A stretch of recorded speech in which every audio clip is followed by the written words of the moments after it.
এমন যদি হতো আমার দেশের শাসক হতো ওমরের মতো, হতো আবু বকরের মতো। এমন যদি হতো আমার দেশের শাসক হতো ওমরের মতো, হতো আবু বকরের মতো। জনগণের খোঁজ খবর নিত রাত করে, খোঁজে খোঁজে দেখতে কেউ আছে অনাহারে। আমার দেশের মা বোনেরা লাঞ্ছিত হতো না,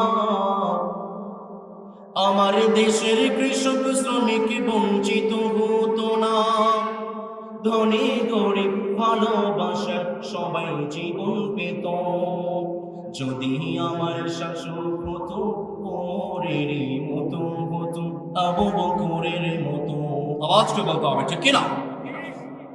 নবী করিম সাল্লাল্লাহু আলাইহি ওয়াসাল্লাম তিনি ছিলেন সর্বশ্রেষ্ঠ আমানতদার।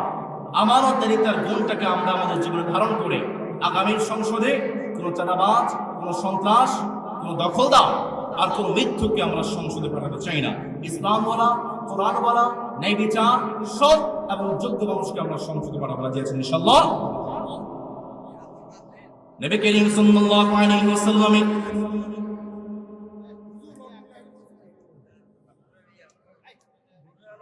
কি বললাম ভাই? জি, কিসের বেতনের জন্য আসছি? আপনার কি মনে হয় ভাই?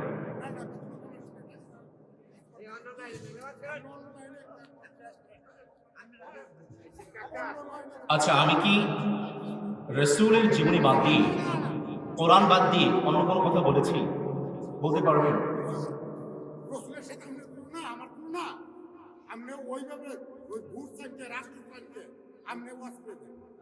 এটা কিসের মাহফিল? কোরআন মাহফিল থাকে, কোরআনে কি আমি বলবো না? ওই ব্যক্তি 1 লাখ টাকা নিত আর আপনি এখানে টাকা নিত টাকার জন্য আসছে। এই সম্মান দিলে মেহমানদেরকে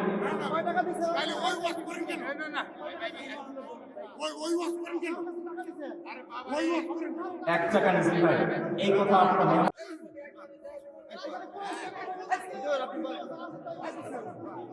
ভাইরে, আমরা কি মুসলমান?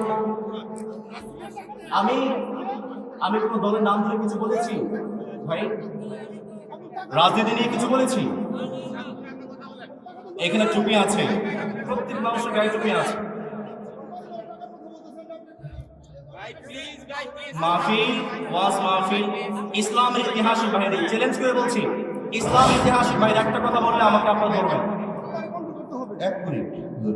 আসসালামু আলাইকুম সম্মানিত সুধী, আমরা আসলে বক্তা আনছি, আমরা এমন কোনো আচরণ যেন না করি কেউ।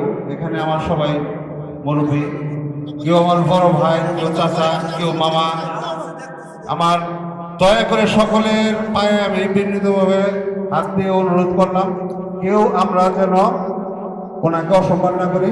হ্যাঁ, আমি হুজুরের বলে দেব, বলতেছি, আমরা যে সমস্ত ওয়াজ বা নির্বাচন সম্পর্কে ঠিক আছে, হুজুর এভাবে আসলে দলীয় কোনো নাম বলে নাই, ঠিক আছে, কিন্তু হয়তোবা একটা আমরাও কিছু বুঝি, হয়তোবা একটা দলের পক্ষে যায়, মানে কোরআনের শাসন বলতে আসলে বাংলাদেশ যতদিন থাকবে কোরআনের শাসন কোনোদিন আসবে, যে দলই ক্ষমতায় আসুক, সেটা যারাই হোক, কোরআনের শাসন বাংলাদেশে হবে না, ইসলামের শাসন বাংলাদেশে হবে না।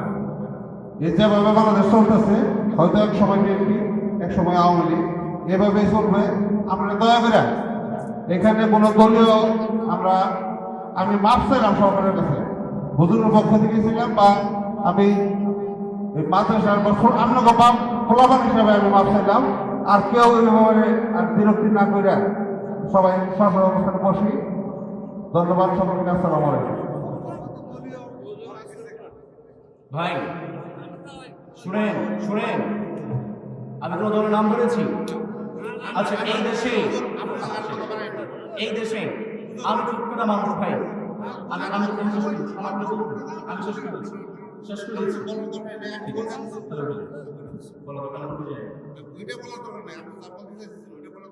আমি চুপ করে মানুষ আমার সামনে একজন অন্যায় বলবে আমি চুপ থাকবো, এটা দায়ী বৈশিষ্ট্য হতে পারে?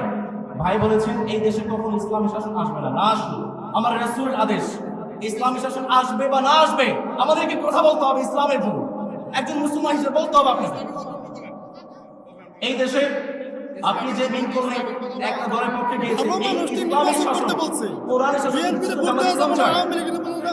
আমি বড়সড় ইউনিয়ন যুব দলের একজন। আপনাদের বিএনপির ভাইরাও বলেছেন, ভাই বলেছেন, মির্জা ফখরুল ইসলাম ভাই বলেছেন কোরআনের জন্য কথা বলবেন। আমি কোরআনের কথা বলছি, আপনারা কেন আমাকে কথা দিবেন? এখানে ভালো লোককে বলতে দিতে বলছে, ভালো লোক আমি আমার নিজেকে ভালো করব, সংশোধন করব। এখানে খারাপ কিছু বলছে কোরআনের সম্পর্কে বলা যাবে আপনাদের দয়া করে নির্বাচন ভোট সম্পর্কে কোনো আলোচনা করবেন না। আপনারা কোরআনের আলোচনা করেন, ইসলামের যত আলোচনা করেন হুজুর করেন, কিন্তু দয়া করে ভোট বা নির্বাচন সম্পর্কে কোনো আলোচনা করবেন না। আপনি তাফসীর করেন, কোরআনের যত তাফসীর আছে করেন, ইসলাম কি চায়, কি শিক্ষা দিতে চায় আমাদের আপনি বলেন, সবই বলেন, কিন্তু আমি কি কোনো ভাইয়ের একটা কথা না, বলছি? আপনি কোনো দলের নাম বলেন নাই, কোনো দলের নামই বলেন নাই, বলেন কোনটা বলেছে কোরআনের বিপক্ষে, একটা কথা বলেন। দলের নাম বলেন নাই, ঠিক আছে। হুজুরের হয়তো বা ইসলামের পক্ষে কোরআনের পক্ষে ভোট চাইছে, এটা আসলে হুজুর এইভাবে না। নির্বাচন সামনে, আপনার বক্তা, আপনার আমরা সম্মান করি। আপনি এই নির্বাচন সম্পর্কে আপনি ইসলামের জন্য করছেন, কিন্তু সামনে নির্বাচন আসতেছে, আপনি কোরআনের পক্ষে, এখানে মানুষ কিছু বুঝে তো এই কারণে এটা প্রতিবাদ করছে। হুজুর প্রতিবাদ করছে, আপনার মানুষের প্রতিবাদ নাই মাথায় রেখে আপনি সুন্দরভাবে কোরআনের তাফসীর, ইসলামের আইন সম্পর্কে আপনি ওয়াজ করেন, সমস্যা নেই। আসসালামু আলাইকুম। ভাই একটা জবাব দিবেন। আমি এখানে কোরআন ইতিহাসের বাহিরে একটা কথা বলেছি, যে মানুষটা আমার কথার মধ্যে ভেটো দিয়েছে, আমি মেহমান এখানে ঢাকা থেকে এসেছি, যে মানুষটা আমার কথার মধ্যে ভেটো দিয়েছে তাকে প্রকাশ্য ক্ষমা চাইতে হবে। আমি যদি কোরআনের বাহিরে, ইসলামের বাহিরে, ইতিহাসের বাহিরে একটা কথা বলি, আমি কান ধরে ক্ষমা চাইব। আর যে আমার কথার মধ্যে ভেটো দিয়েছে তাকে এখানে ক্ষমা চাইতে হবে। না না, তাকে ক্ষমা চাইতে, আপনি বলেন নাই ভাই, যে আমার কথার মধ্যে বেরিয়ে দিয়েছে তাকে ক্ষমা চাইতে হবে। আমি ইসলামের একটা কথা বলি নাই।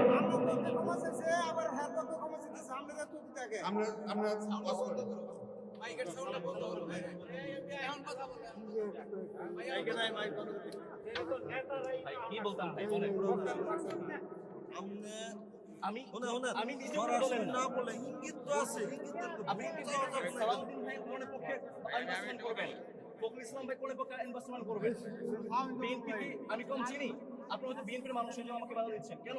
আপনি কোন শাসন না, এখন বিএনপি না আর ভাই আমরা দলীয় ভাবে এখানে আসলে ভাই কোন দলীয় না ভাই, মঞ্চে আমরা দলীয় ভাবে আমরা যে দাবির বাইরে মঞ্চে আমরা দলীয় ভাবে অনেক কিছু আছে সরাসরি বলা লাগে না, ইঙ্গিত দিতে হবে।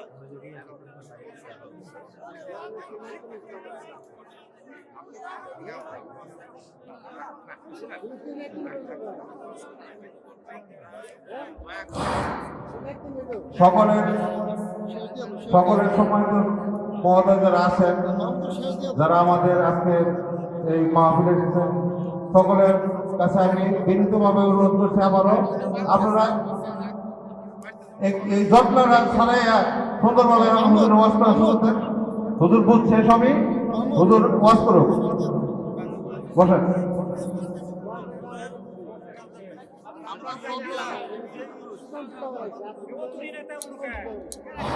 আমরা যত এখানে যাত্রা করব জিনিসটা পারবে। আমি দয়া করে একটু আপনাদের সাথে বিনীতভাবে অনুরোধ করছি, একটু কমাই দেন সকলেই টাকা কামড়ে কমান। আমি চাইছি কাকা যা বলছে ভুল বলে থাকে ওনার পক্ষ থেকে আমি সকলের কাছে ক্ষমা দিচ্ছি এবং হুজুরের কাছে ক্ষমা দিচ্ছি। হ্যাঁ, আর সকলেই দয়া করে একটু বসেন, দয়া করে একটু বসেন, সকলে দয়া করে একটু বসেন।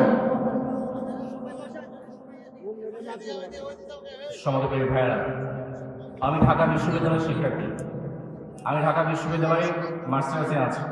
জুলাই আন্দোলনে সক্রিয় ভূমিকা পালন করেছি। এক ওসমান হাদি, যে ওসমান হাদিকে আপনারা চেনেন, এই ওসমান হাদি আমার বিশ্ববিদ্যালয়ে আমার ডিপার্টমেন্টে ভর্তি হয়েছিল। পরবর্তীতে মাইগ্রেশনে সে রাষ্ট্রবিজ্ঞানে নিয়েছেন। আমার হলে, আমি মুক্তিযোদ্ধা জিয়াউর রহমান হলে, ওসমান হাদি আমার হলে। এক ওসমান হাদিকে কণ্ঠবন্ধ করে আপনারা ভেবেছিলেন পুরো বিশ্বের ওসমান হাদি মানুষের কণ্ঠ বন্ধ করবেন? এক ওসমান হাদিকে বন্ধ করেছেন, পুরো বাংলাদেশের প্রত্যেকটা যুবক ওসমান হাদির কণ্ঠ মিলিয়ে কথা বলবে। এখানে রাজনীতি করার জন্য আসেনি, আমি কোনো দলের এজেন্ডা বাস্তবায়ন করার জন্য আসিনি। কোরআন থেকে কথা বলি, ইসলাম থেকে কথা বলি। আওয়ামী লীগের সময়ও আজ পর্যন্ত আমার মাহফিলে কেউ বাধা দিতে পারেনি, কারণ আমি প্রত্যেকটা কথা রেফারেন্স দিয়ে কথা বলি, রেকর্ড আছে এখানে। একটা কথা যদি আমি কোরআনের আয়াতের বিরুদ্ধে বলি, একটা কথা ইতিহাসের বিরুদ্ধে বলি, আপনারা আমার গলা চেপে ধরবেন। আমরা ইসলামের দায়ী, কোনো নির্দিষ্ট কোনো দলের এজেন্ডা বাস্তবায়ন করার জন্য আমরা মাঠে নামি নাই, আমরা কোরআনের এজেন্ডা বাস্তবায়ন করার জন্য মাঠে নেমেছি।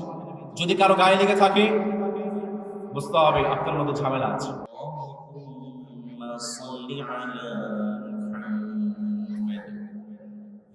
وعلى آل محمد كما صليت على إبراهيم وعلى آل إبراهيم إنك حميد مجيد. اللهم بارك على محمد وعلى آل محمد كما باركت على إبراهيم وعلى آل إبراهيم إنك حميد مجيد.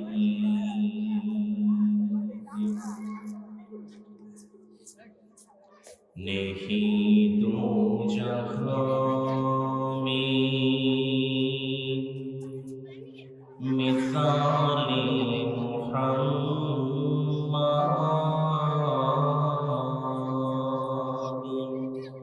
जमाले खुदा है काले मुहम्मद नहीं दो जहां में হৃদয়ে মুহাম্মদ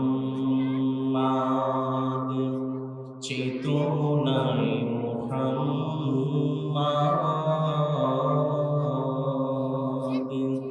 জীবনে মুহাম্মদ মরণে মুহাম্মদ হৃদয়ে মুহাম্মদ স্মৃতিতে তাইফ আমার স্মরণে মুহাম্মদ বেদনায় খুদ আমার প্রেরণায় মুহাম্মদ হৃদয়ে মুহাম্মদ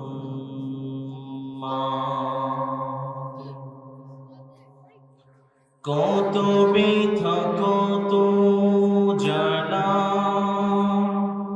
সয়েছ যে তুমি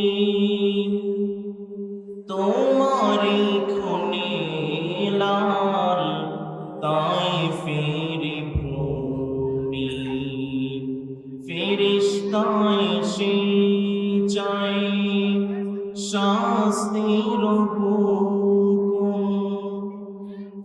লৌহ মাখা মুহাম্মদ প্রাণীতে হাসরা হে আল্লাহ দয়া করো এ তাইফে বাসী ওরা চেনেনি তো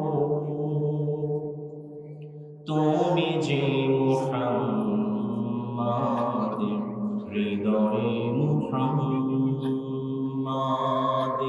চেতনায় মুহাম্মদ জীবনে মুহাম্মদ মরণে মুহাম্মদ হৃদয়ে মুহাম্মদ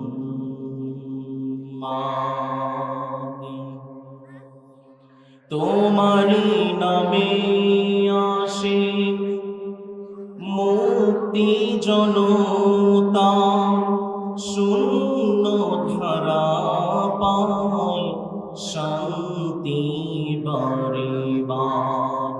তোমারি পথে চলে কত প্রাণ ঝরে যায়, কাঁদি আমি সারাক্ষণ আজ সেই বেদনায়।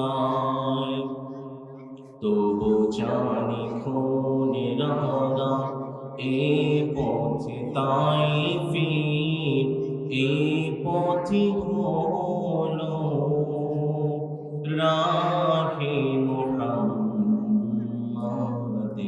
হৃদয়ে মুহাম্মাদ, চেতনায় মুহাম্মাদ, জীবনে মুহাম্মাদ, মরণে মুহাম্মাদ, হৃদয়ে মুহাম্মাদ। সবাই পড়েন সাল্লাল্লাহু।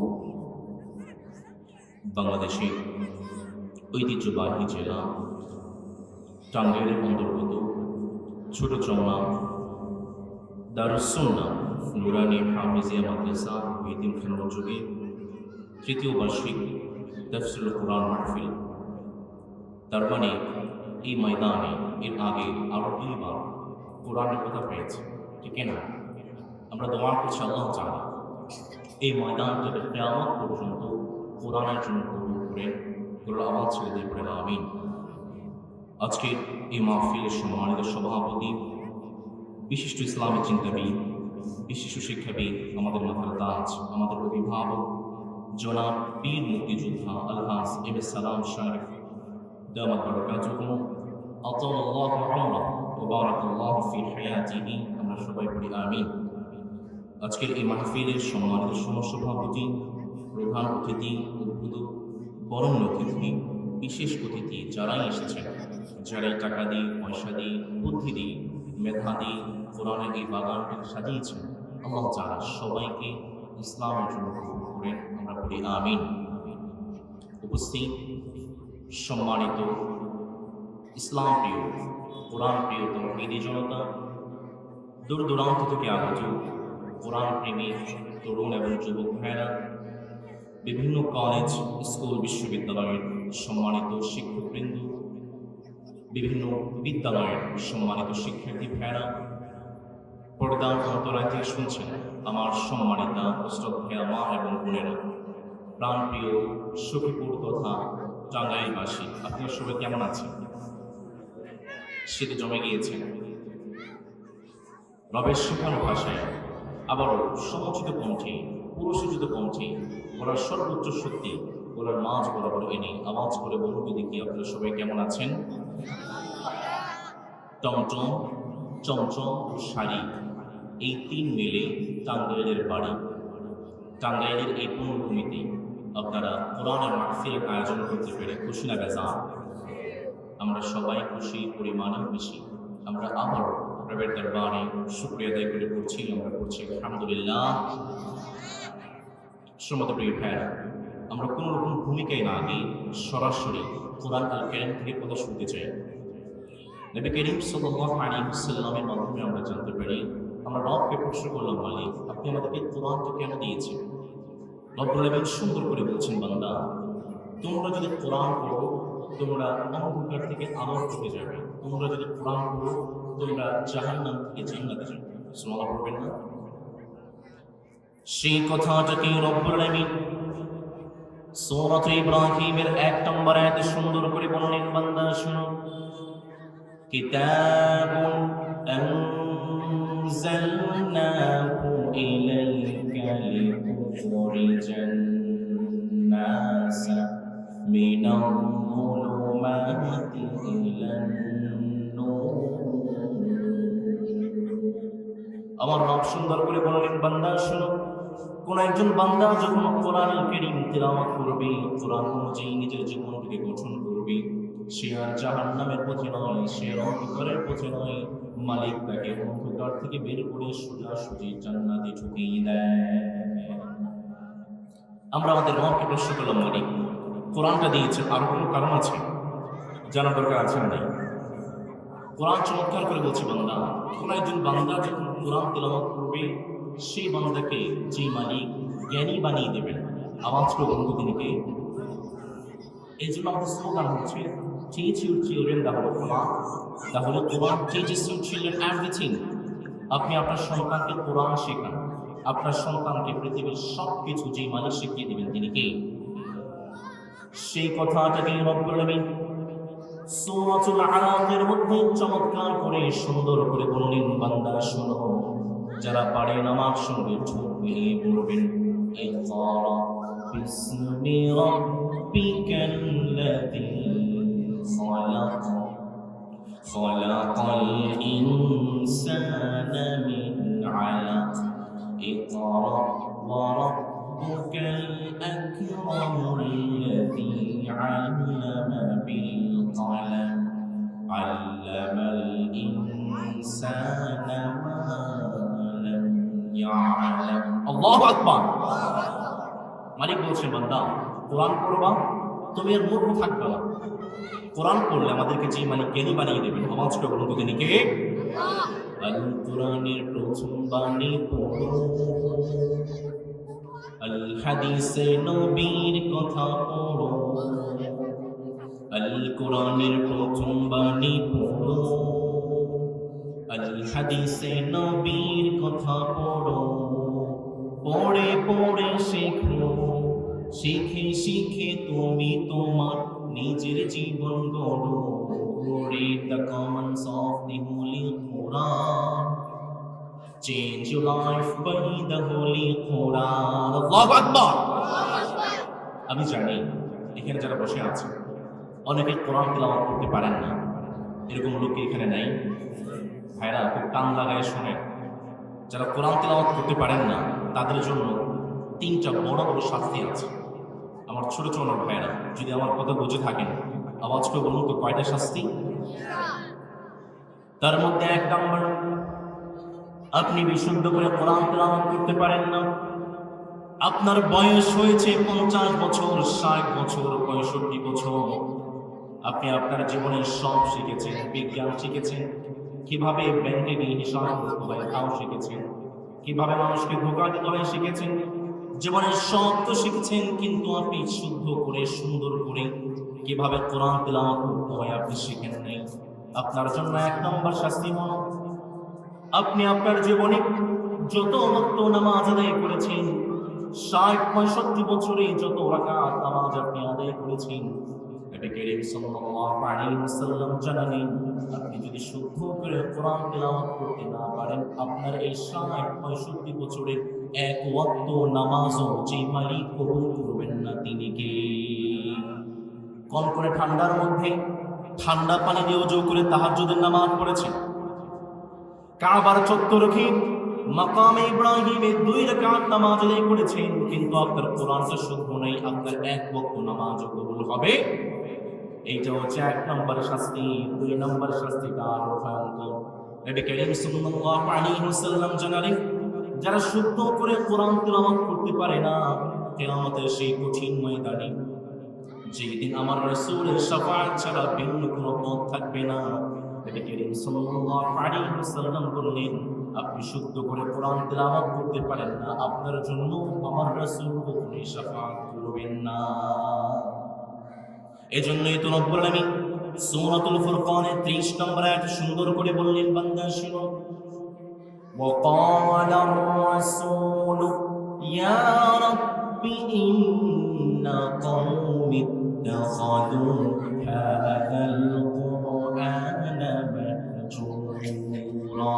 আপনি যারা শুদ্ধ করে কোরআন তেলাওয়াত করতে পারেন না, নবী করিম সাল্লাল্লাহু আলাইহি ওয়াসাল্লাম কিয়ামতের সেই কঠিন ময়দানে রবের কাছে দোয়া করে বলবেন, মালিক এই বান্দা শুদ্ধ করে কোরআন তেলাওয়াত শিখে নাই, জীবনে সব করেছে কিন্তু আমার কোরআনের কাছে আসেনি, কোরআন শুদ্ধ করে শিখে নাই, মালিক দুনিয়াতে সে যেভাবে আমার কোরআন থেকে দূরে সরেছিল, আমি আজকে কিয়ামতের এই কঠিন ময়দানে আমি রাসূল সেই বান্দা থেকে দূরে সরে গেলাম।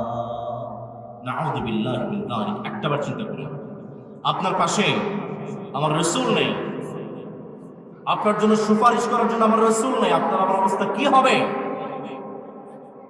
এইখানেই শেষ নয়, রব্বুল আলামিন সূরাত তাহা এর মধ্যে চমৎকার করে বললেন, বান্দা শোনো, যারা শুদ্ধ করে কোরআন তেলাওয়াত করতে পারে না তাদের জন্য 3 নাম্বার শাস্তি হলো, মালিক বললেন তারা যখন কিয়ামতের সেই কঠিন ময়দানে উপস্থিত হয়ে যাবে, কবরের জগতে যখন কবরের মাটির মধ্যে যখন তাদেরকে শুইয়ে দেওয়া হবে, রব্বুল আলামিন সূরাত তাহা এর মধ্যে চমৎকার করে বললেন, বান্দা শোনো, وَمَنْ أَعْرَضَ عَنْ ذِكْرِي فَإِنَّ لَهُ مَعِيشَةً ضَنكًا وَنَحْشُرُهُ يَوْمَ الْقِيَامَةِ أَعْمَى।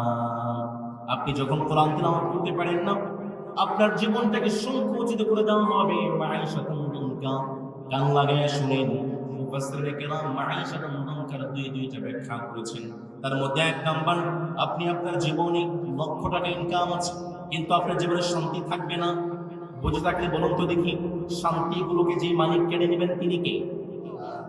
আপনি শুদ্ধ করে কোরআন তেলাওয়াত করতে পারেন না, আপনার সন্তান আপনার কথা শুনবে না, আপনার স্ত্রী আপনার কথা শুনবে না, আপনার পরিবারে কোনো শান্তি থাকবে না, কোনো ঝামেলা শুধু লেগেই থাকবে। এই কথাটাকে বলার নাকি আল্লাহ? মালিক চমৎকার করে বললেন, বান্দা শোনো, 2 নম্বরে যখন তোমাকে কবর জগতে শুইয়ে দেওয়া হবে, এই যে আমার হাতের দিকে চেয়ে দেখেন, একটা আঙ্গুল যেভাবে আরেকটা আঙ্গুলের মধ্যে ঢুকে যায়, আপনার 2 পাশের পাঁজরটা ঠিক একইভাবে একটা হাড্ডি আরেকটা হাড্ডির মধ্যে ঢুকে যাবে। নাউযু বিল্লাহি মিন যালিক। 3 নাম্বার শাস্তি হলো, আপনি যখন কিয়ামতের সেই কঠিন ময়দানে উঠবেন, আপনার চোখটাকে অন্ধ করে ফেলা হবে। রব্বুল আলামিন সুন্দর করে বললেন, বান্দা শুনো, ক্বালা রাব্বি লিমা হাশারতানি আ'মা ওয়া ক্বাদ কুনতু বাসীরা ক্বালা কাযালিকা আতাতকা আয়াতুনা ফানাসিতাহা ওয়া কাযালিকা আল-ইয়াওমা তুনসা। আমার রব জানালেন, বান্দা শুনো, তোমরা যারা কোরআন তেলাওয়াত করতে পারো না, শুদ্ধ করে কোরআন তেলাওয়াত করতে পারো না, তোমরা যখন সেই কিয়ামতের কঠিন ময়দানে উঠবে, তোমাদের দুইটা চোখকে অন্ধ করে ফেলা হবে। বান্দা প্রশ্ন করবে, মালিক আমার চোখটা কেন অন্ধ? দুনিয়াতে আমি চোখে দেখতাম, সব কিছু দুনিয়াতে দেখেছি, আজকে কেন আমাকে অন্ধ করে ওঠানো হলো? মালিক জবাব দিয়ে বলবেন, বান্দারে তোমার চোখ ছিল দুনিয়াতে, আমার কোরআন দেখো নাই, আমার ইসলাম দেখো নাই, এই জন্য মালিক আমি আজকে তোমার চোখটাকে অন্ধ করে দিলাম। নাউযু বিল্লাহি মিন যালিক। ভাইরা, এখানে আছে না অনেকে কোরআন তেলাওয়াত করতে পারেন না, 3টা শাস্তি। এই কথাটা কি মোল্লার নাকি আল্লাহ? এই 3টা শাস্তি আছে না নেই? আমার বাবারা যারা আছেন, বৃদ্ধ বাবারা, মনে মনে প্রশ্ন আসতে পারে, আমার কি এখন বয়স আছে? আমি কি এখন পারবো? বাবা, একটু চেষ্টা করে দেখুন, কোরআন পারেন কিনা। ওয়ালাকাদ ইয়াসসারনাল কুরআনা লিয-যিকরি ফাহাল মিন মুদ্দাকির। I made easy the Quran, the recitation of the Quran. আমি কোরআন তেলাওয়াত করে খুব সহজ করেছি, আপনি চেষ্টা করে দেখুন না। অনেকে বলে লজ্জা লাগে, শরম লাগে কোরআন শিখতে। শরম লাগলে দরজা বন্ধ করে দিয়ে অনলাইনে বসে বসে শিখবেন। আমাদের আজকের এই মাহফিল থেকে 1 নম্বর মেসেজ, আমরা কোরআন শিখব। রাজি আছেন ইনশাআল্লাহ? প্রত্যেকটা ভাই কোরআন শিখবেন তো ইনশাআল্লাহ? আল্লাহ আমাদেরকে তাওফিক দিন, চিল্লায় পড়েন আমিন। সুমধুর প্রিয় ভাইরা, আজকে আমরা নবী করিম সাল্লাল্লাহু আলাইহি ওয়াসাল্লামের জীবনে আলোচনা করতে চাই, the biography of our prophet Muhammad সাল্লাল্লাহু। আমরা আমাদের মূল আলোচনায় চলে যাব, তার আগে আমি একটু পরীক্ষা করতে চাই আপনাদের গলায় আমার রবের জন্য কতটুকু ভালোবাসা আছে। আমি পড়ব লিল্লাহি তাকবীর, আপনারা পড়বেন আল্লাহু আকবার। পারবেন ইনশাআল্লাহ? লিল্লাহি তাকবীর, আল্লাহু আকবার। পিছনের ভাইরা খায় নাই রাতে না? আবারও পড়ছি, লিল্লাহি তাকবীর, আল্লাহু আকবার, লিল্লাহি তাকবীর, আল্লাহু আকবার। আমি সেই ঢাকা থেকে আপনাদের জন্য কিছু গুরুত্বপূর্ণ মেসেজ নিয়ে আসলাম। আপনারা আমার আলোচনা শেষ না করে কে কে উঠে যাবেন দেখি? আপনাদের মনোযোগ আছে, কেউ উঠে যাবেন না। আমরা খুবই অল্প সময় কোরআন আল কারীম থেকে নবী করিম সাল্লাল্লাহু আলাইহি ওয়াসাল্লামের জীবন থেকে সামান্য কিছু কথা শুনবো এবং সেই কথাগুলো নিজেদের মধ্যে নিয়ে যাব। সম্পূর্ণ মনোযোগ আমাকে দিতে পারবেন ইনশাআল্লাহ? নবী করিম সাল্লাল্লাহু আলাইহি ওয়াসাল্লামের জীবনী আমরা যে কোরআনটা দেখি ওর বাবারা, এই কোরআনটা হচ্ছে প্রিন্টেড কোরআন, আর নবী করিম সাল্লাল্লাহু আলাইহি ওয়াসাল্লামের জীবনীটা ছিল প্র্যাকটিক্যাল কোরআন। সুবহানাল্লাহ পড়ে। এই মাহফিলের যারা ভলান্টিয়ার আছেন, আমি একটু রিকোয়েস্ট করবো এই পাশে বেশি নয়েজ হচ্ছে, একটু থামিয়ে দেন। মাহফিল সবসময় হয় না। বাবারা যারা আছেন, এই যে বাচ্চারা, তোমরা বসো বসো। আচ্ছা, কেউ কথা বললে তাকে চুপ করে দেবেন। আপনাদের মনোযোগ কি আছে? মন দিয়ে শুনে প্রিয় ভাইরা, আমরা যে কোরআনটা করি, এই কোরআনটা হচ্ছে প্রিন্টেড কোরআন, ছাপা কোরআন, পৃষ্ঠার মধ্যে লেখা কোরআন। আর আমার নবী করিম সাল্লাল্লাহু আলাইহি ওয়াসাল্লামের জীবনী ছিল প্র্যাকটিক্যাল কোরআন, বাস্তব কোরআন। সাহাবায়ে কেরাম আম্মা জান আয়েশা রাদিয়াল্লাহু তাআলা আনহাকে প্রশ্ন করলেন, কাইফা কানা খুলুকুন নবী সাল্লাল্লাহু আলাইহি ওয়াসাল্লাম? নবী করিম সাল্লাল্লাহু আলাইহি ওয়াসাল্লামের জীবনী কেমন ছিল? আম্মা জান আয়েশা রাদিয়াল্লাহু তাআলা আনহা জবাব দিয়ে বললেন, তোমরা কি কোরআন দেখো নাই?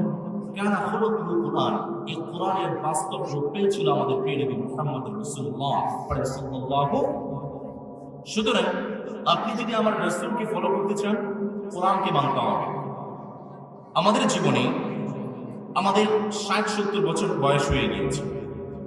এখানে অনেক অনার্স মাস্টার্স করা মানুষও আছে, বিজ্ঞান পড়েছেন, কেমিস্ট্রি পড়েছেন, সব পড়েছেন, কিন্তু নবী করিম সাল্লাল্লাহু আলাইহি ওয়াসাল্লামের একটা জীবনের বই আজ পর্যন্ত পড়তে পারে নাই, এমন কপাল পোড়া ঢাকাতে অনেক আছে, ছোট ছোটতে নাই।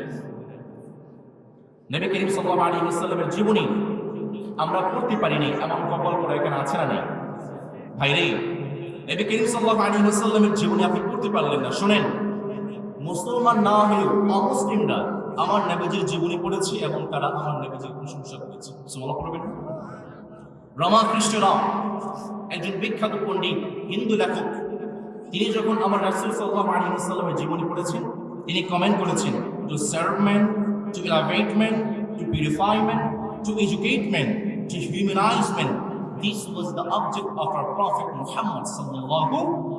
রামকৃষ্ণ রাও একজন বিখ্যাত হিন্দু লেখক, তিনি আমার রাসূলের জীবনী পড়ে তিনি কমেন্ট করেছেন, মানুষকে শিক্ষিত করা, মানুষকে মানুষের মতো মানুষ করাই ছিল আমার রাসূলের বৈশিষ্ট্য। সুবহানাল্লাহ করবেন। আপনার নাম শুনেছেন মহাত্মা গান্ধী। আমার বৃদ্ধ বাবারা যারা আছেন আপনারা জানেন, অনেকে তাকে বলে করমচাঁদ গান্ধী। অহিংস আন্দোলনের প্রধান ছিলেন তিনি। 1946 সালে নোয়াখালী জেলার বেগমগঞ্জ উপজেলায় এসেছিলেন এবং তিনি নোয়াখালী জেলায় তার একটা বৃদ্ধাশ্রম আছে, তার একটা গান্ধী আশ্রম এবং গান্ধী যে একটা জাদুঘর আছে। এই মহাত্মা গান্ধী তিনি খুঁজতে শুরু করলেন, তিনি তো একজন নেতা ছিলেন, তিনি খুঁজতে শুরু করলেন পৃথিবীতে এমন কোন নেতা আছে যেই নেতার ভালোবাসা পৃথিবীর প্রত্যেকটা মানুষের হৃদয়ে আছে। তিনি খুঁজে খুঁজে খুঁজে খুঁজে তিনি যখন পড়েছেন, সর্বশেষ তিনি কমেন্ট করলেন, পৃথিবীর প্রত্যেকটা মানুষের হৃদয়ে যেই নেতার নাম, তিনি আর কেউ নয়, তিনি হচ্ছে আমাদের রাসূলুল্লাহ সাল্লাল্লাহু।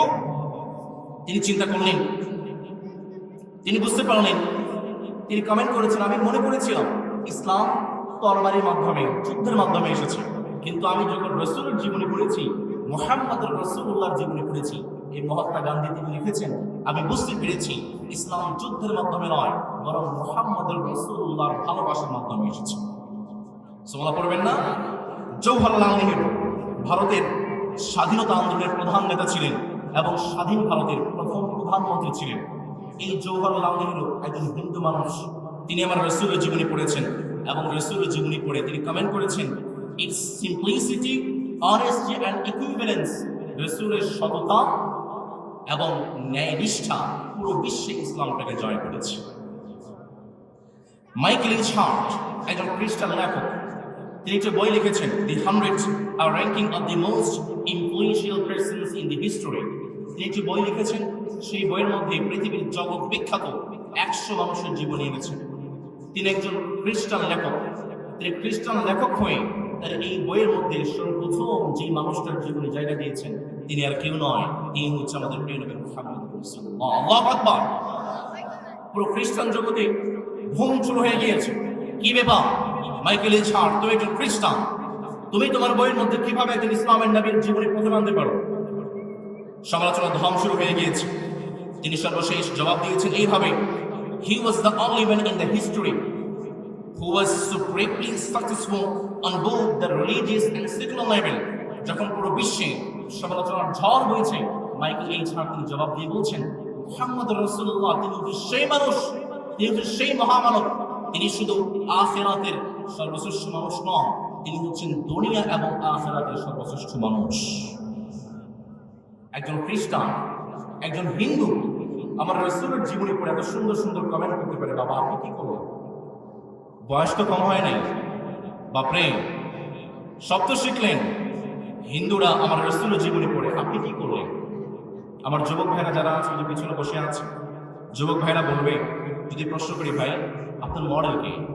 যুবক ভাইরা জবাব দিয়ে বলবে, হুজুর আপনি তো জানেন না, আমার মডেল তো সালমান খান, আমার মডেল তো শাহরুখ খান, আমার মডেল তো লিওনেল মেসি।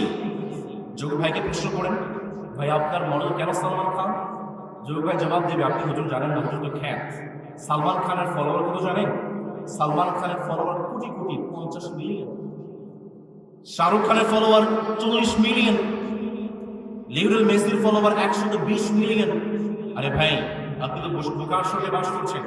সালমান খানের ফলোয়ার 20 মিলিয়ন, শাহরুখ খানের ফলোয়ার 50 মিলিয়ন, লিওনেল মেসির ফলোয়ার 120 মিলিয়ন।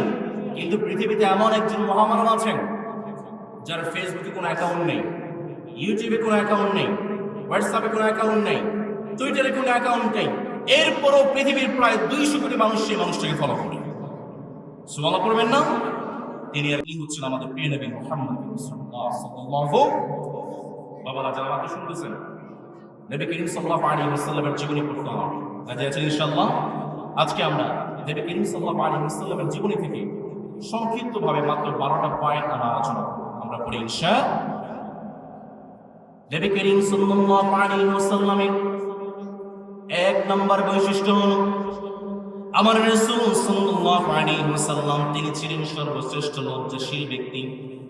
নবী করিম সাল্লাল্লাহু আলাইহি ওয়াসাল্লাম যখন হালিমাতুস সাদিয়ার ঘরে, হালিমাতুস সাদিয়া দুধমার ঘরে যখন আমার রাসূল দুধ পান করেন, ছোট্টবেলায় আমার সন্তানরা যখন একটু খেলাধুলা করে অনেক সময় লুঙ্গি খুলে যায়, ল্যাংটা অবস্থায় খেলাধুলা করে, কিন্তু আমার রাসূল তো সেই রাসূল, আমার রাসূল যখন হালিমাতুস সাদিয়ার ঘরে দুধ পান করছিলেন, আমার রাসূল সাল্লাল্লাহু আলাইহি ওয়াসাল্লাম ক্ষুধা লাগলে কান্না করতেন না, পিপাসা লাগলে কান্না করতেন না, কিন্তু আমার রাসূলের যখন ছতরটা খুলে যেত তিনি তখনই হাওমাও করে কেঁদে ফেলতেন।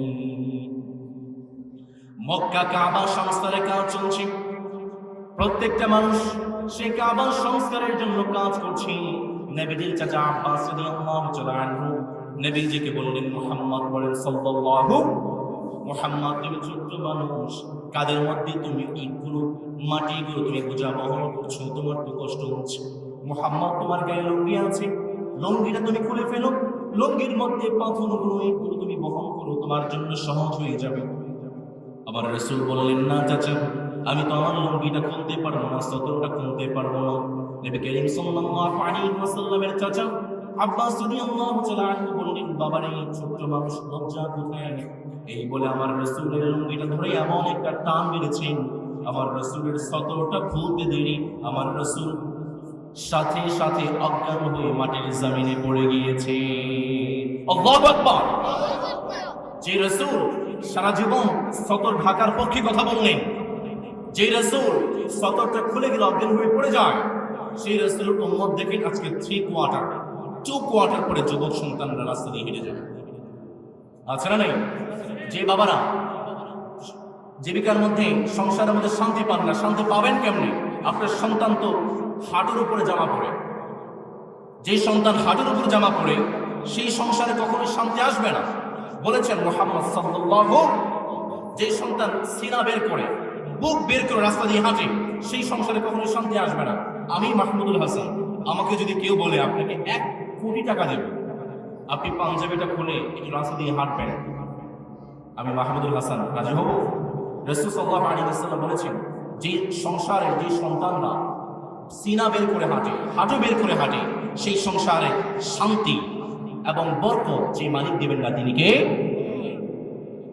আমার ভাইয়েরা খুব মন দিয়ে শুনেন, এই যে উলঙ্গ হওয়া, এই যে শর্ট জামা কাপড় পরা, এটা মুসলমানদের সংস্কৃতি নয়, এটা হচ্ছে শয়তানের সংস্কৃতি। আদম আলাইহিস সালাম যখন জান্নাতে ছিলেন, আদম আলাইহিস সালামকে শয়তান ধোঁকা দেওয়ার পরে সর্বপ্রথম যে কর্মসূচি বাস্তবায়ন করেছেন, সেই কর্মসূচি হচ্ছে আদমকে ল্যাংটা করে ফেলেছে, উলঙ্গ করে ফেলেছে।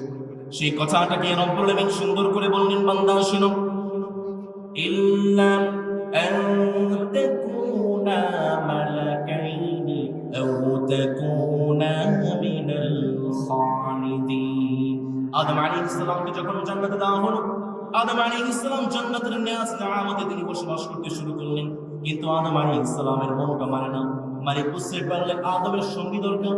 রব্বুল আলামিন সূরাতুন নিসা 1 নম্বর আয়াতে চমৎকার করে বললেন, বান্দা শুনো, ইয়া আইয়ুহান নাসু তাকু রাব্বাকুমুল্লাযী খালাকাকুম মিন নাফসিন ওয়াহিদা। আদম আলাইহিস সালামকে যখন জান্নাতে দিলেন, আদম আলাইহিস সালামের মনটা পড়ে না, সারাক্ষণ তিনি মন খারাপ করে জান্নাতের কোণার মধ্যে বসে থাকেন। আমার রব বুঝে ফেললেন আদমের সঙ্গেই দরকার। আদম আলাইহিস সালামের বাম পাজর থেকে মালিক হাওয়া আলাইহিস সালামকে বানালেন। হাওয়া আলাইহিস সালামকে যখন আদম আলাইহিস সালাম পেয়েছেন, আদম আলাইহিস সালামের জান্নাতের নাজ নিয়ামতটা পরিপূর্ণ হয়েছে। আমার যে সমস্ত মায়েরা শুনছেন, আমার যে সমস্ত স্বামী ভাইয়েরা শুনছেন, খুব কান খারাপ করে শুনেন। দুনিয়াতে জান্নাতের কোনো নাজ নিয়ামত যদি আপনি দেখতে চান, তাহলে আপনি আপনার স্ত্রীর দিকে তাকান, কারণ দুনিয়াতে আপনার স্ত্রীকে জান্নাতের নিয়ামত হিসাবে যে মালিক পাঠিয়েছেন, আওয়াজ করে বলেন তিনি কে? এই জন্যই তো দেখতে পাই যেই সংসারে স্ত্রী ভালো, সেই সংসারটা জান্নাত হয়ে যায়, আর যেই সংসারে স্ত্রী ভালো না, সেই সংসারটা জাহান্নাম হয়ে যায়। আছে না নেই? স্ত্রী হাতে নির্যাতিত মানুষ ঢাকাতে আছে, ছোট চৌরাতে নাই, ছোট চৌরাতে আছে। মালিক চমৎকার করে বললেন, বান্দা শুনো, আদম আলাইহিস সালামকে যখন হাওয়া আলাইহিস সালামকে দিলেন, আদম আলাইহিস সালাম জান্নাতে বসবাস করতে শুরু করলেন। কিন্তু মালিক জানিয়ে দিলেন, আদম রে, ওই যে একটা গাছ আছে, ওই গাছের কাছে কখনোই যাওয়া যাবে। কিন্তু শয়তান এসে জান্নাতের গেটে এসে বলে, আদম, আমি তো তোমার শুভাকাঙ্ক্ষী, ইল্লা আন তাকুনা মালাকাইনি আও তাকুনা মিনাল খালিদিন। আদম রে, তোমাকে যে মালিক ওই গাছের কাছে যাইতে নিষেধ করেছে, তুমি জানো না কি তার কারণটা? তার কারণটা হলো, তুমি যদি ওই গাছের কাছে যাও, তাহলে হয়তো তুমি ফেরেশতা হবে, না হয় তুমি জান্নাতের চিরস্থায়ী বাসিন্দা হয়ে যাবে। আদম আলাইহিস সালাম শয়তানের ধোঁকায় পড়ে গেলেন। শয়তানের ধোঁকায় পড়ে যাওয়ার পরে শয়তান সর্বপ্রথম কি কর্মসূচি বাস্তবায়ন করেছেন, কোরআন থেকে শুনুন। রব্বুল আলামিন সুন্দর করে বললেন, বান্দা শুনো, ফালাম্মা যাকাশ শাজারাতা বাদাত লাহুমা সাওআতুহুমা ওয়া তাফিকা ইয়াখসিফানি আলাইহিমা মিন ওয়ারাকিল জান্নাহ। আদম আলাইহিস সালাম যখন শয়তানের ধোঁকায় পড়ে গিয়েছে, শয়তান সর্বপ্রথম আদম আলাইহিস সালামের শরীর থেকে কাপড়টা খুলে নিয়েছে। আমার রব মুসলমানদেরকে জানিয়ে দিলেন, মুসলমান শোনো, শয়তানের ধোঁকায় পড়ে আদম আলাইহিস সালাম যখন তার শরীর থেকে জামা কাপড় খুলে যায়, আদম আলাইহিস সালামকে জান্নাত থেকে বের করে দেওয়া হয়। মালিক জানিয়ে দিলেন, তোমরা যারা জান্নাতি হতে চাও, শয়তানের ধোঁকায় পড়ার, শয়তানের ধোঁকা থেকে বাঁচার দরকার আছে না নেই? তোমরা যারা জান্নাতি হতে চাও, আদম যেভাবে কাপড় খুলে জান্নাত থেকে বের হয়ে গিয়েছে, এই কাজ কখনোই করা যাবে না, ঠিক কি না? সেই কথাটাকে রব্বুল আলামিন সুন্দর করে বললেন, বান্দা শুনো, ইয়া বানি আদম ক্বাদ আনজালনা আলাইকুম লিবাসান ইউয়ারি সাওআতিকুম ওয়া রিশা। বান্দা শুনো, তোমাদের শরীরে যে কাপড়টা আছে, ইতিহাস বলে আগের মানুষ গাছের পাতা বা ফুল দিয়ে নিজের লজ্জাস্থান ঢেকেছে, না না, কোরআন বলে, বান্দা শুনো, তোমার গায়ে যে কাপড়টা আছে, এই কাপড়টাকে যে মালিক সরাসরি জান্নাত থেকে পাঠিয়েছেন, তিনি কে? জান্নাতের অন্যতম একটা নিদর্শন হচ্ছে আপনার গায়ের কাপড়। জান্নাতের অন্যতম একটা নিয়ামত হচ্ছে আপনার গায়ের কাপড়। এই জন্যই তো মালিক সুন্দর করে চমৎকার করে বললেন, বান্দা শুনো, ইয়া বানি আদম লা ইয়াফতিনান্নাকুমুশ শাইতানু কামা আখরাজা আবাওয়াইকুম আলাইকুম মিনাল জান্নাহ। মালিক বলছেন, বান্দা শুনো, আদম আলাইহিস সালাম নিজের শরীর থেকে কাপড়টা খুলে ফেলে যেভাবে জান্নাত থেকে বের হয়ে গিয়েছে, জান্নাতের অন্যতম একটা নিদর্শন হচ্ছে তোমার গায়ের কাপড়। সুতরাং জান্নাতে যদি যেতে চাও, গায়ের সদরগুলো ঠিকঠাক মতো ঢেকে রাখার দরকার আছে না নাই? আবার আমাদের সমাজে অনেক ভাইরা আছে টাকটুন নিচে কাপড় পরে, এরকম ভাই তো ছোট জমাতে নাই। নবী করিম সাল্লাল্লাহু আলাইহি ওয়াসাল্লাম সুন্দর করে বললেন, বান্দা শুনো, মা আসফালা মিনাল কাবাইনি মিনাল ইজারি ফিন্নার।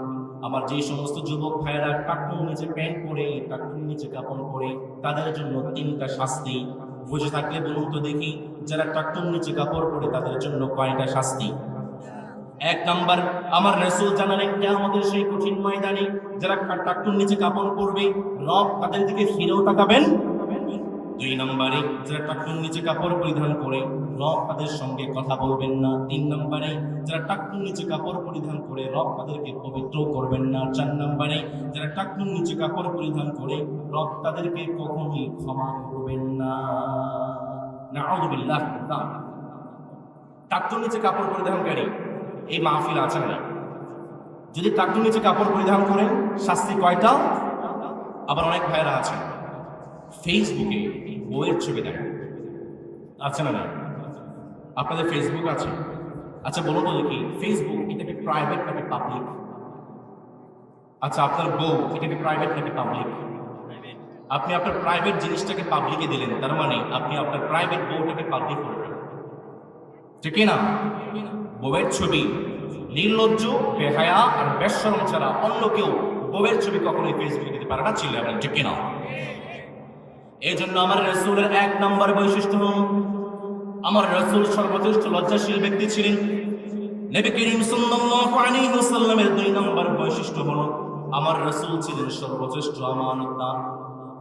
যে সমস্ত কাফেররা আমার রাসূলকে গালাগাল করত, গালিগালাজ করত, আঘাত করত, দিন শেষে সেই সমস্ত কাফেররা আমার রাসূলের কাছে আমানত রাখত। এই জন্যই তো কাফেররা আমার রাসূলের উপাধি দিয়েছেন আল আমিন, বিশ্বস্ত। আমার ভাইয়েরা, আল আমিন বিশ্বস্ত, আমানতদারিতা, এটার কিন্তু অনেকগুলো ব্যাখ্যা আছে। তার মধ্যে 1 নম্বর, আপনি একজন বাবা, আপনার কাছে আপনার সন্তানরা হচ্ছে আমানত। আপনি যদি আপনার সন্তানদেরকে সঠিকভাবে লালন পালন করতে না পারেন, দিন শিক্ষা দিতে না পারেন, তার মানে আপনিও কিন্তু আমানতের খেয়ানত করছেন। আপনি একজন ভাই, আপনার বোন হচ্ছে আপনার কাছে আমানত। আপনি একজন স্বামী, আপনার স্ত্রী হচ্ছে আপনার কাছে আমানত। আপনি একটা এলাকার মেম্বার, সেই এলাকার প্রত্যেকটা মানুষ আপনার কাছে আমানত। আপনি একটা এলাকার চেয়ারম্যান, সেই এলাকার প্রত্যেকটা মানুষ আপনার কাছে আমানত। আপনি একটা এলাকার এমপি, সেই এলাকার প্রত্যেকটা মানুষ আপনার কাছে আমানত। সুতরাং আপনার এলাকায় একজন মানুষ যদি না খেয়ে থাকে, একজন মানুষ যদি অভুক্ত থাকে, কষ্ট পায়, কিয়ামতের সেই কঠিন ময়দানে যে রবের কাছে জবাবদিহিতা করতে হবে, আওয়াজ করে বলুন তো তিনি কে? আমার রাসূল তো সেই রাসূল যিনি তার জীবন দিয়ে তিনি আমানতগুলোকে রক্ষা করেছেন। দারুন নাদওয়া মক্কার সংসদে আইন পাশ হয়ে গিয়েছে, সবাই সংসদে বসে গিয়েছেন, মুহাম্মদকে হত্যা করতে হবে। একজন বলে, মুহাম্মদকে তাহলে জেলখানার মধ্যে বন্দী করে দাও। ইবলিস বলে, না না, মুহাম্মদকে যদি জেলখানার মধ্যে বন্দী করে দাও, তাহলে মুহাম্মদের যে অনুসারীরা আছে কালকে জেলখানা থেকে ভেঙ্গি তাকে বের করে নিয়ে যাবে। আরেকজন কাফের বলে, তাহলে মুহাম্মদকে জেলখানায় নয় বরং দেশ থেকে বের করে দাও। ইবলিস বলে, কি বলো বোকার লোকেরা, তোমরা যদি মুহাম্মদকে দেশ থেকে বের করে দাও, মুহাম্মদের যে মিষ্টি মিষ্টি কথা, কালকেই তো তার অনুসারীদেরকে নিয়ে মক্কায় হামলা করবে। আবু জেহেল বলে, ঠিক আছে, আমার কাছে কোনো নয় ছয় নেই, আমার কাছে ডাইরেক্ট অ্যাকশন, মুহাম্মদকে হত্যা করতে হবে। নাউযুবিল্লাহ পড়বেন না? নবী করিম সাল্লাল্লাহু আলাইহি ওয়াসাল্লামের ঘরের চারপাশ ঘেরাও করে ফেলা হয়েছে। নবী করিম সাল্লাল্লাহু আলাইহি ওয়াসাল্লাম রবের কাছে দোয়া করে বললেন, মালিক, আমার ঘরের চারপাশে কাফেররা ঘেরাও করে ফেলেছে, আমাকে দুনিয়ার কেউ বাঁচাতে পারে না। আমার রাসূল যখন রবের কাছে দোয়া করেছেন, নবী করিম সাল্লাল্লাহু আলাইহি ওয়াসাল্লামকে আমার রাসূল জানিয়ে দিলেন, আমার রব জানিয়ে দিলেন, রাসূল শুনেন, ওয়ামা রামাইতা ইয রামাইতা ওয়ালাকিন্নাল্লাহা রামা। আমার রব জানিয়ে দিলেন, রাসূল, আপনি আপনার হাতের মধ্যে 1 মুঠো বালি নেন, 1 মুঠো বালি নিয়ে কাফেরদের দিকে নিক্ষেপ করেন, আর প্রত্যেকটা কাফেরের চোখের মধ্যে যে মালিক বালিগুলোকে পৌঁছে দিবেন তিনি কে? আমার রাসূল যখন বালিগুলোকে নিক্ষেপ করেছেন, প্রত্যেকটা কাফেরের চোখের মধ্যে বালিগুলো ঢুকে গিয়েছে। নবী করিম সাল্লাল্লাহু আলাইহি ওয়াসাল্লাম এর মধ্যে ঘর থেকে বের হয়ে যাবেন। আলী রাদিয়াল্লাহু তাআলা আনহুকে বললেন, আলী রে, তুমি আমার জায়গায় শুয়ে যাও। আমি যে সবুজ চাদর গায়ে দিয়ে সব সময় ঘুমাই, আমি যে জায়গাতে ঘুমাই, আলী রে, সবুজ চাদরটা গায়ে দিয়ে তুমি সেই জায়গাতে ঘুমিয়ে যাও। মক্কার যে সমস্ত মানুষ আমাকে হত্যা করার জন্য এসেছে, সেই মানুষদের অনেকগুলো আমানত, অনেকগুলো জিনিস আমার কাছে আছে। আলী রে, আমি যখন ঘর থেকে বের হয়ে যাব, দয়া করে মায়া করে যে কাফেররা আমাকে হত্যা করার জন্য আসে, তাদের জিনিসগুলো তাদের পর্যন্ত তুমি আলী পৌঁছে দাও। আল্লাহু আকবার। আরে রাসূল চিনলেন না, নবী চিনলেন না। আমার রাসূল তো সেই রাসূল যে কাফেররা আমার রাসূলকে হত্যা করার জন্য আসতেছে। আমার রাসূল আলীকে বলে, আলী, এই কাফেরদের কিছু জিনিস আমার কাছে আছে, দয়া করে এই জিনিসগুলো তাদের কাছে পৌঁছে দাও। আল্লাহু আকবার। আমার রাসূল নিজের জীবন দিয়ে আমানত রক্ষা করেছেন। নবী করিম সাল্লাল্লাহু আলাইহি ওয়াসাল্লামের 3 নম্বর বৈশিষ্ট্য হলো আমার রাসূল আমানতদার ছিলেন। আমার বাংলাদেশে যদি ইসলাম চলে আসে, আমানতদারি মানুষ চলে আসে, ইনসাফওয়ালা মানুষ চলে আসে, কেমন বাংলাদেশ হবে শোনেন। নবী করিম সাল্লাল্লাহু আলাইহি ওয়াসাল্লামের একজন বিখ্যাত সাহাবী, তার নাম হচ্ছে আবু বকর রাদিয়াল্লাহু তাআলা আনহু। আবু বকর রাদিয়াল্লাহু তাআলা আনহু তিনি যখন ক্ষমতায় এসেছেন, ক্ষমতায় আসার পরের দিন তিনি তার কার্যালয়ের বাইরে একটা লিস্ট তিনি তৈরি করলেন। সেই লিস্টের মধ্যে মদিনার প্রত্যেকটা বিধবা নারী, প্রত্যেকটা অসহায় মানুষের নাম তিনি লিস্ট তৈরি করলেন। সাহাবায়ে কেরামদেরকে বলে দিলেন, আমার সাহাবারা, এই যে মানুষগুলোর নাম লেখা আছে, তোমরা দয়া করে মায়া করে প্রত্যেকজন সাহাবী তাদেরকে তোমরা সাহায্য করবে। ওমর ফারুক রাদিয়াল্লাহু তাআলা আনহু তিনি মদিনা থেকে বাহিরে ছিলেন। কয়েকদিন পরে তিনি মদিনায় আসলেন। মদিনা আসার পরে দেখলেন লিস্টের মধ্যে প্রত্যেকটা নামের পাশে, প্রত্যেকটা অসহায়, প্রত্যেকটা বিধবা নারীর পাশে একজন সাহাবায়ে কেরামের নাম বসে গিয়েছে। কিন্তু ওই যে নিচে একটা নাম দেখা যায়, সেই নামের পাশে এখন পর্যন্ত কোনো সাহাবীর নাম বসে নাই। ওমর ফারুক চিন্তা করলেন, আগামীকাল সকালে সেই বৃদ্ধা মহিলার বাড়িতে আমি চলে যাব, তার কাজগুলো আমি করে দেব। ওমর ফারুক রাদিয়াল্লাহু তাআলা আনহু ফজরের সালাতের পরে সেই বৃদ্ধা মহিলার বাড়িতে চলে গেলেন। দরজায় গিয়ে ছকছক করে বললেন, মা, আমি আপনার কাজগুলো করে দেওয়ার জন্য হাজির হয়েছি। ভিতর থেকে সেই বৃদ্ধা মহিলা জবাব দিয়ে বলে, বাবারে, যে মানুষটা প্রতিদিন আমার কাজগুলো করে দেয়, সেই মানুষটা তো আজকেও কাজ করে দিন চলে গিয়েছে, আমার কাজের কোনো প্রয়োজন নেই। ওমর ফারুক চিন্তা করলেন, ফজরের পরে আসলাম, এই জন্য মনে হয় পেলাম না, কালকে ফজরের আগে চলে আসবে। ওমর ফারুক পরের দিন ফজরের আগে চলে আসলেন। দরজায় চকচক করে বললেন, মা রে, আপনার কাজগুলো করে দেওয়ার জন্য আমি ওমর হাজির হয়েছি। ভিতর থেকে পড়ে মা আজকেও জবাব দিয়ে বলে, বাবারে, প্রতিদিন যে মানুষটা আমার কাজগুলো করে দেয়, সেই মানুষটা তো আজকেও কাজ করে দিয়ে চলে গিয়েছে, আমার কাজের কোনো প্রয়োজন নেই। ওমর ফারুক চিন্তা করলেন, ফজরের আগে আসলাম, তাও বুঝে দেরি হয়ে গেল, কালকে আমি তাহাজ্জুদের সালাতের পরে আসবো। ওমর ফারুক পরের দিন তাহাজ্জুদের সালাতের পরে বুড়িমার বাড়িতে হাজির হয়ে গেলেন। দরজায় ঠকঠক করে বললেন, মা রে, আপনার কাজগুলো করে দেওয়ার জন্য আমি ওমর হাজির হয়ে গিয়েছি। বুড়িমা আজকেও ভিতরে থেকে জবাব দিয়ে বাবা, প্রতিদিন যে মানুষটা আমার কাজগুলো করে দেয়, সেই মানুষটা আজকেও কাজ করে দিয়ে চলে গিয়েছে, আমার কাজের প্রয়োজন নেই। ওমর ফারুক চিন্তা করলেন, এই গভীর রাতে বুড়িমার বাড়িতে কোন মানুষটা কাজ করে দেয়, সেই মানুষটাকে আমাকে খুঁজে বের করতে হবে। পরের দিন ওমর ফারুক সেই বৃদ্ধা মহিলার বাড়ির পিছনে একটা বাঁশ ঝাড়ের মধ্যে তিনি লুকিয়ে আছেন। গভীর রাতে কে এই বৃদ্ধা মহিলার বাড়িতে কাজ করে দেয়, খুঁজে বের করতে হবে।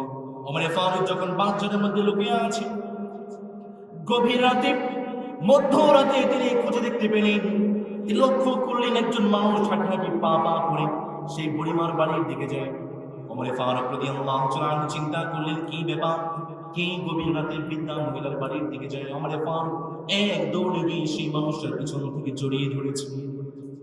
ওমর ফারুক যখন পিছন থেকে জড়িয়ে ধরেছেন, তার আর বুঝতে বাকি নাই, প্রতিদিন মধ্যরাতে যে মানুষটা বুড়িমার বাড়িতে কাজ করে দেয়, তিনি তো আর কেউ নয়, তিনি হচ্ছেন এই রাষ্ট্রের খলিফা, মদিনার প্রেসিডেন্ট আবু বকর রাদিয়াল্লাহু তাআলা আনহু।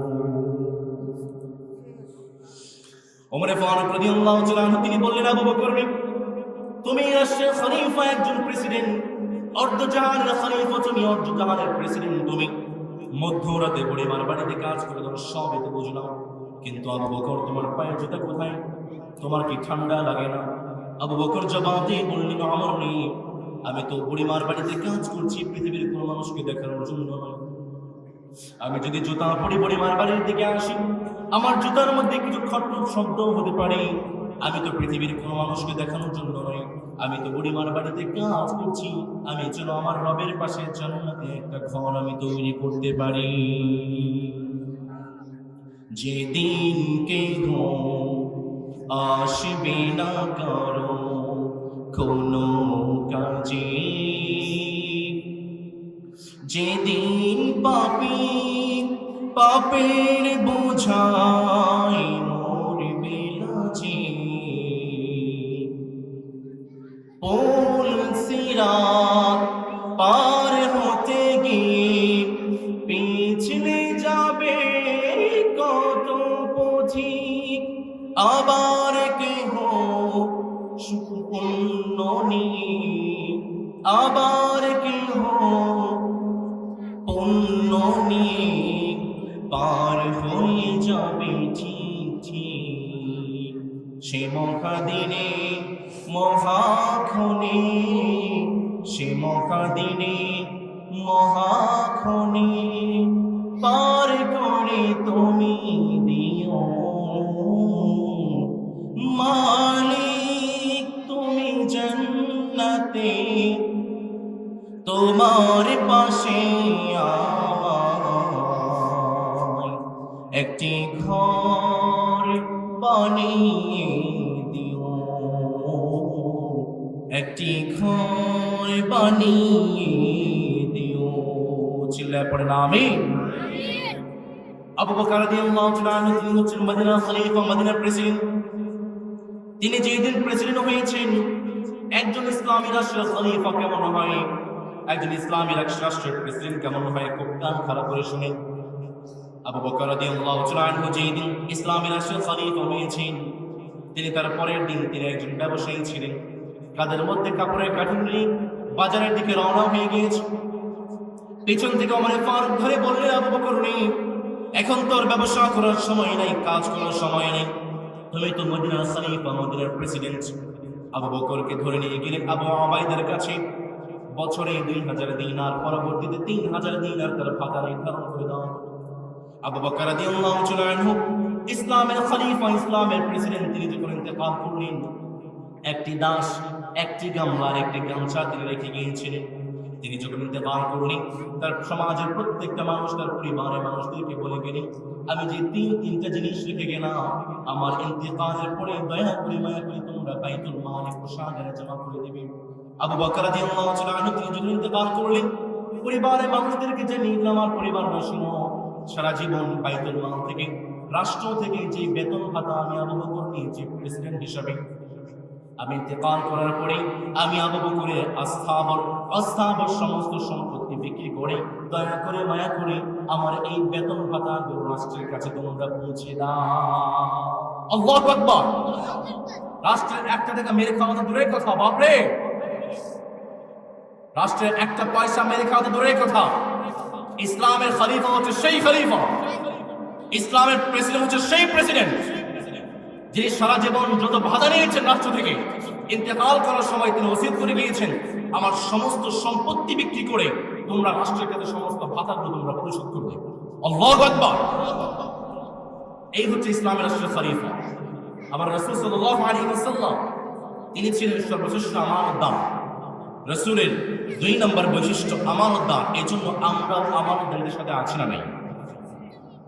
ওমর ফারুক রাদিয়াল্লাহু তাআলা আনহু একটা ঘটনা আমার মনে পড়ে যায়, বলবো। ওমর ফারুক রাদিয়াল্লাহু তাআলা আনহু তিনি যখন ইসলামী রাষ্ট্রের খলিফা হয়েছেন, প্রেসিডেন্ট হয়েছেন, অর্ধ জাহানের খলিফা, অর্ধ জাহানের প্রেসিডেন্ট ওমর ফারুক রাদিয়াল্লাহু তাআলা, তিনি একদিন ঘরের মধ্যে মোমবাতি জ্বালিয়ে জ্বালিয়ে তিনি কাজ করছিলেন। হঠাৎ করে একজন মেহমান ওমর ফারুকের দরজার মধ্যে কড়া নেড়ে বলল, ওমর ফারুক ঘরের মধ্যে আছো নাকি? ওমর ফারুক দরজাটাকে খুলে দিলেন। যে মোমবাতি জ্বালিয়ে রাষ্ট্রীয় কাজগুলো করছিলেন, সেই মোমবাতিটাকে ফু দিয়ে নিভিয়ে দিয়ে আরেকটা মোমবাতি তিনি জ্বালিয়ে দিলেন। মেহমান অবাক হয়ে বলল, কি না ওমর ফারুক, একটা মোমবাতি জ্বালানোই ছিল, সেই মোমবাতি বন্ধ করে আরেকটা মোমবাতি জ্বালানোর কি প্রয়োজন ছিল ওমর ফারুক?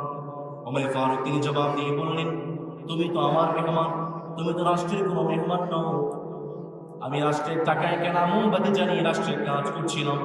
যেহেতু তুমি আমার মেহমান, তুমি তো রাষ্ট্রের মেহমান নও, এই জন্য আমি তোমাকে রাষ্ট্রীয় টাকায় মোমবাতি জ্বালিয়ে মেহমানদারি নয়, বরং আমি ওমর ফারুকের টাকায় মোমবাতি জ্বালিয়ে তোমাকে মেহমানদারি করতে চাই। এমন যদি হতো আমার দেশের শাসক হতো ওমরের মতো, হতো আবু বকরের মতো। এমন যদি হতো আমার দেশের শাসক হতো ওমরের মতো, হতো আবু বকরের মতো। জনগণের খোঁজ খবর নিত রাত পরে, খোঁজে খোঁজে দেখতে কেউ আছে অনাহারে। আমার দেশের মা বোনেরা লাঞ্ছিত হতো না, আমার দেশের কৃষক শ্রমিক বঞ্চিত হতো না। ধনী গরিব ভালোবাসা সবাই জীবন পেত, যদি আমার শাসক হতো ওমরের মতো, হতো আবু বকরের মতো। আওয়াজ করে বলতে হবে ঠিক কিনা? নবী করিম সাল্লাল্লাহু আলাইহি ওয়াসাল্লাম তিনি ছিলেন সর্বশ্রেষ্ঠ আমানতদার। আমানতদারিতার গুণটাকে আমরা আমাদের জীবনে ধারণ করে আগামীর সংসদে কোনো চাঁদাবাজ, কোনো সন্ত্রাস, কোনো দখলদার আর কোনো মিথ্যুককে আমরা সংসদে পাঠাতে চাই না। ইসলামওয়ালা, কোরআনওয়ালা, ন্যায় বিচার, সৎ এবং যোগ্য মানুষকে আমরা সংসদে পাঠাবো দিয়েছেন ইনশাআল্লাহ। নবী করিম সাল্লাল্লাহু আলাইহি ওয়াসাল্লামের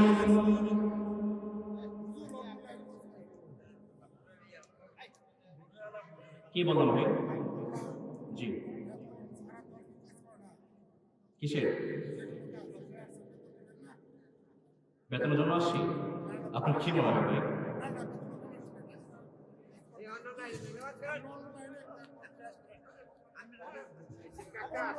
আচ্ছা, আমি কি রাসূলের জীবনী বাদ দিয়ে, কোরআন বাদ দিয়ে অন্য কোনো কথা বলেছি? বলতে পারবেন?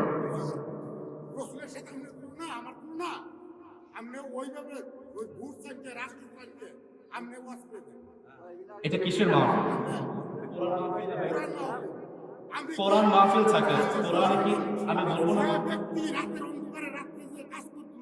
ওই ব্যক্তি 1 লাখ টাকা নিত আর আপনি এখানে টাকা নিত টাকার জন্য শিবে এই সম্মান দিলে মেহমানদেরকে তাহলে ওই ওয়াজ করেন কেন? না ওই ওয়াজ করেন কেন? আরে বাবা ওই ওয়াজ করেন 1 টাকা নিছি ভাই, এই কথা আপনারা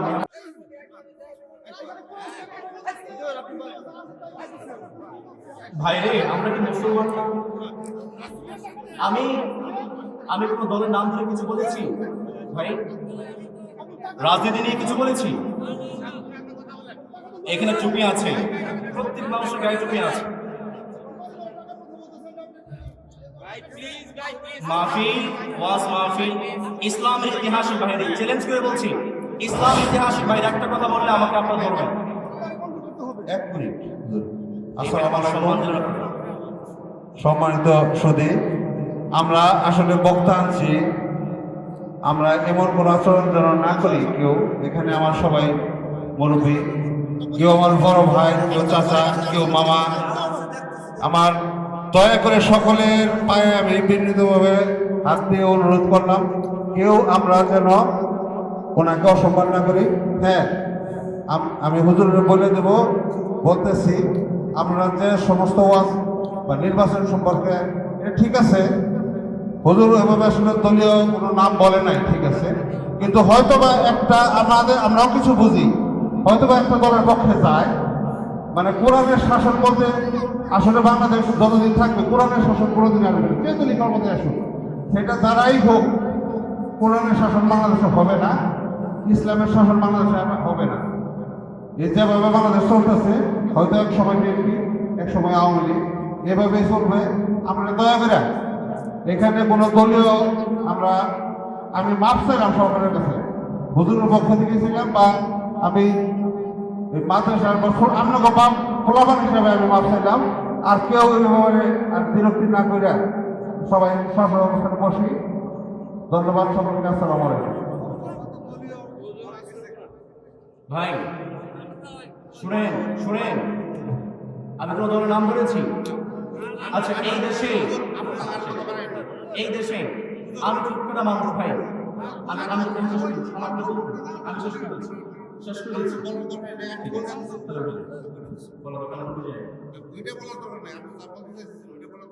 আমি চুপকাটা মানুষ, আমার সামনে একজন অন্যায় বলবে আমি চুপ থাকবো, এটা দায়ী বৈশিষ্ট্য হতে পারে?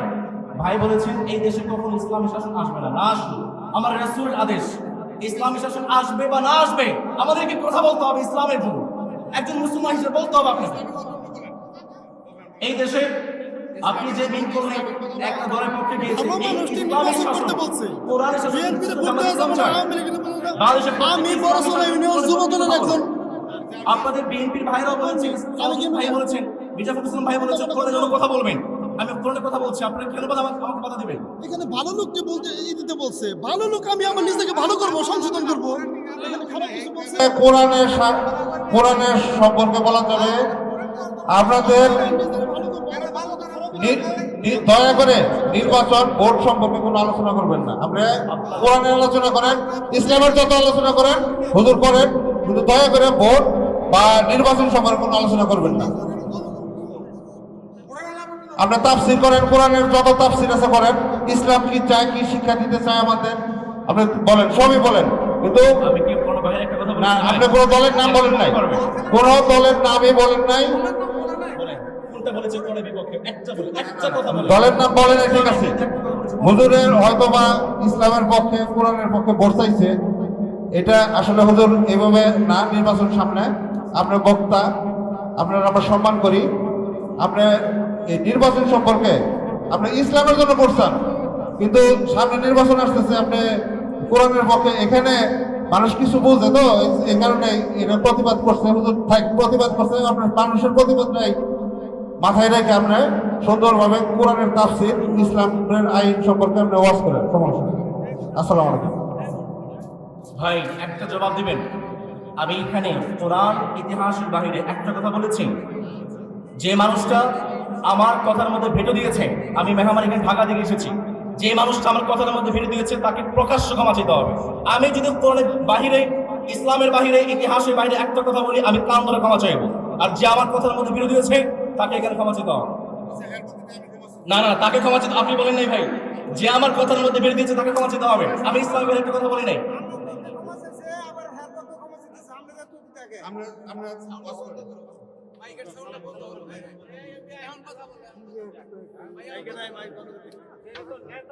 কি বলতাম ভাই বলেন।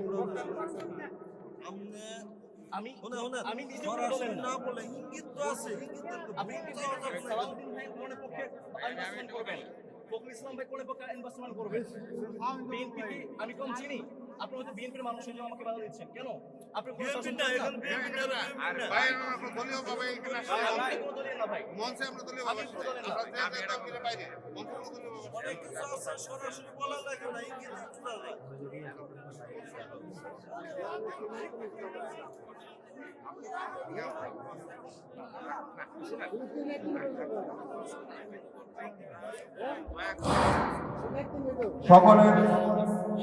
সকলের সম্মানিত মহোদয় যারা আছেন, যারা আমাদের আজকে এই মাহফিলে এসেছেন, সকলের কাছে আমি বিনীতভাবে অনুরোধ করছি, আবারও আপনারা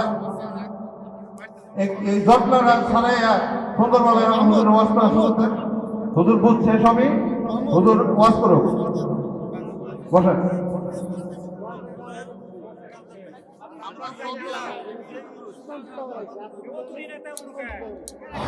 আমরা যত এখানে জটলা করবো জিনিসটা পারবে।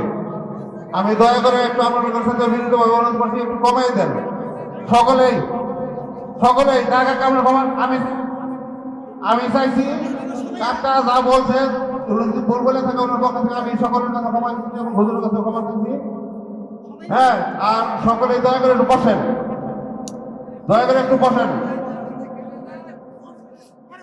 সকলে দয়া করে একটু বসেন।